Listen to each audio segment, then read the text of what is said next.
Hey folks, welcome to another SonicLAB PatchFlip. Today we're looking at the Subfactory from Air Music Technology. This is one of two new plugins they've released this month, actually, or certainly in the last few weeks, which was also the Time Warp 2600, which is a re-release of the 2600 Time Warp from Way Out Where, which is now part of In Music. This one that you can see on the screen, this is just more of a sort of, it's like a modern bassline synth, very much kind of geared to that sort of 808 driven bass sound, but it does a whole lot of other things besides. So we'll throw a few patch flips around. I've got the pocket operator here, which I'm using to run a couple of grooves, and then I'm using this patch. So let's start with just a sound that I made using a few different sources, and I'll explain what's going on. So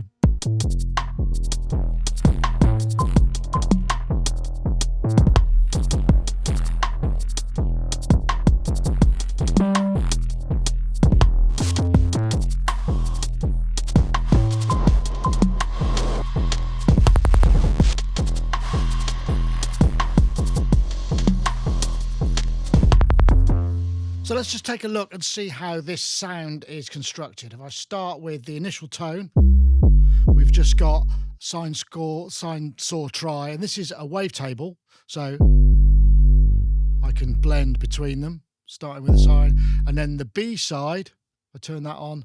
In fact, I've got another wavetable and I'm modulating the index on there.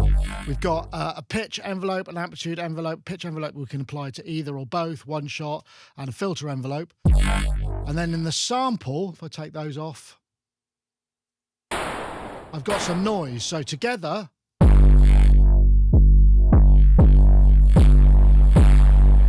got this kind of sort of extra drive and distortion, but together with that movement. In the sample, we've got a dynamics envelope, we've got a side chain, we can route it to cut off, we don't have to. There's some other routings, we've got mod wheel to filter, mod wheel to LFO depth. It's kind of basic in a way. There's also, obviously, a filter. We've got a pair of filters and we can morph between them. And we can route A and B to that, but we don't necessarily have to have the sample to the filter. In fact, the sample has got its own filter and clip depth. Then we've got an LFO, which we can mod, which got a load of different parameters. We can sync it. It can be one shot, set to various targets. So yeah, works. Let's go back here. Works pretty well. We can turn the LFO on and off. Very straightforward. Filter can be routed A and B, and we can have key tracking as well. So it's actually quite a basic synthesizer in a lot of ways, but it's really designed to kind of give us that. I mean, that is dense and very deep and heavy, and it's quite sort of a current now sort of sound, I'm told, from what my younger friends have told me. Let's flip to a few more patches of this. We've got some classic sort of 808 thump type sounds, which are more what you'd expect. This is just basic, then we can flip through a few more.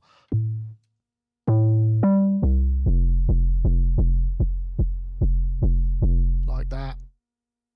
And we can get more and more extreme. So in this case, we could add, let's see, add a bit more shape.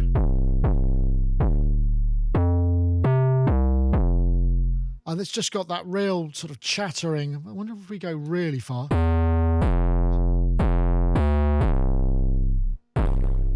We can really add a bit of ring mod, which is at the sub and the A. We can add a little more, let's see. We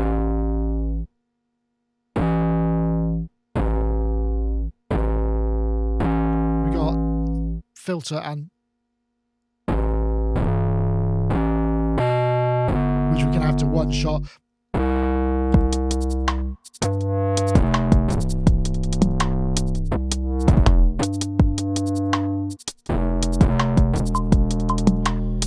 Yeah, it's got a really nice low end to it. I mean, it is quite basic in a lot of ways, but it's also just got that sort of nuance. So we've got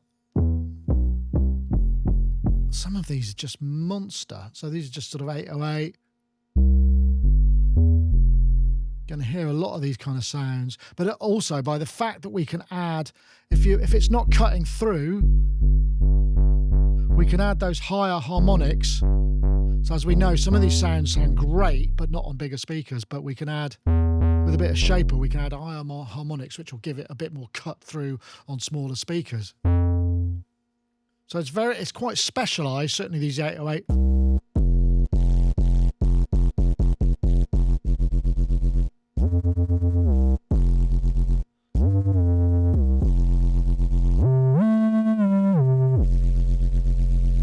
Nice bit of mod action there. So it sort of reminds me a little bit of the sort of SH, those sort of classic SH with that really low thunderous bass. Some more classic sounds. We've got some more regular.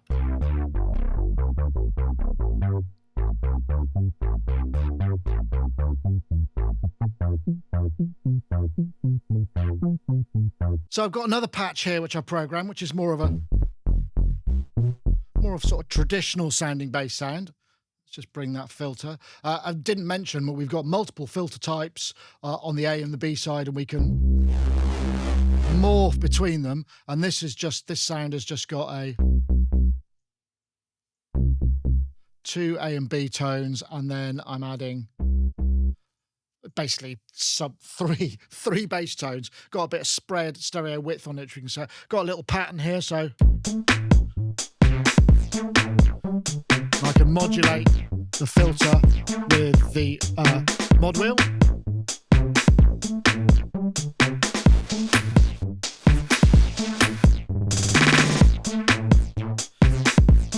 Another sound.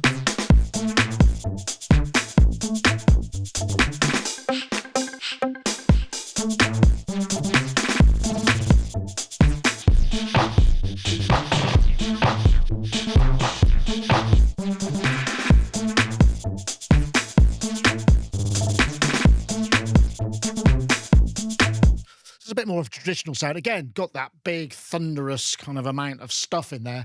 And while again, it's not like the most complex modulation, just the sort of fundamentals, which are the fact that it's, well, I mean, it's called Subfactory. It's got plenty of sub, right? Let's have a look at some of these hybrid ones, which I'm guessing, yeah, we've got sort of waveforms that are indexable. We can modulate the index, by the way. It's fairly straightforward. Nothing in the sample. We could say we wanted to add it a bit. I'm not hearing much there. It's probably not the best. There's some organ ones in here, which are kind of nice.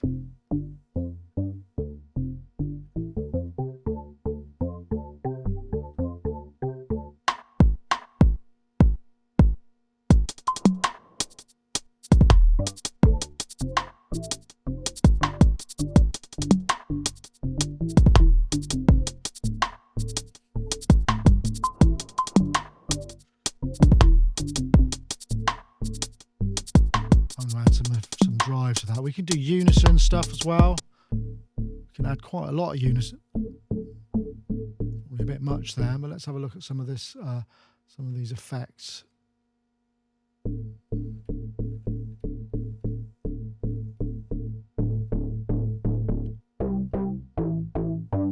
Okay. So there's a lot of drive and driven stuff, but it adds a really nice, useful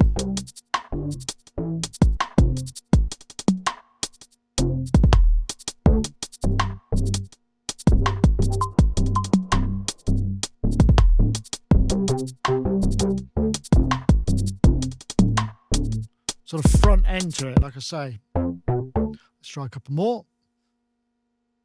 Oh, rumble sounds promising.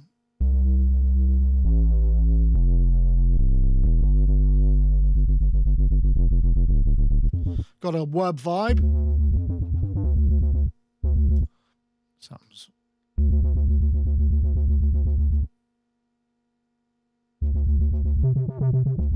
We can add glide to that. That's it. Keep it off.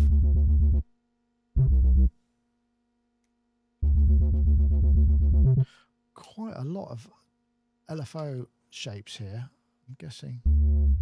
They're not editable, but we can have them re-trigger and have them on one shot, sync. We can change the curves between the steps, which is kind of interesting. So we get some real...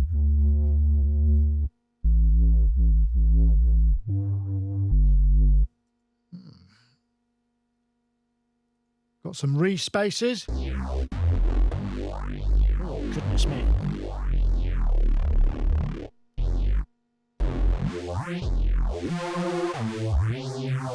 We can set the width of the, sort of throw the stereo out a bit. That's nice, I like that. That's got a lot unison and spread. What's that going on the effects?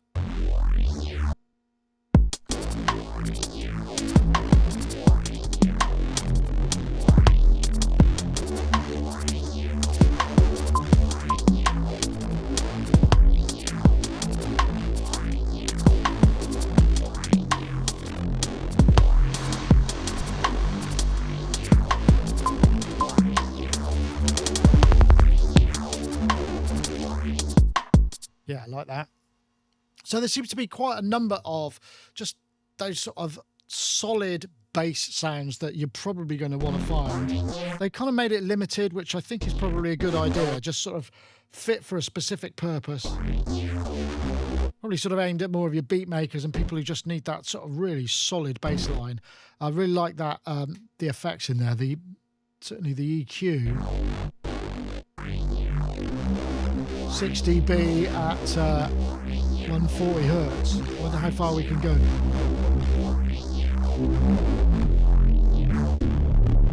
Yeah, you can really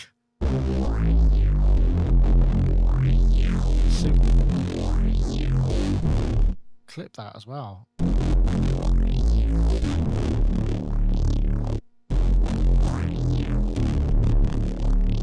Yeah, lots of dirty sounds in there, that's for sure.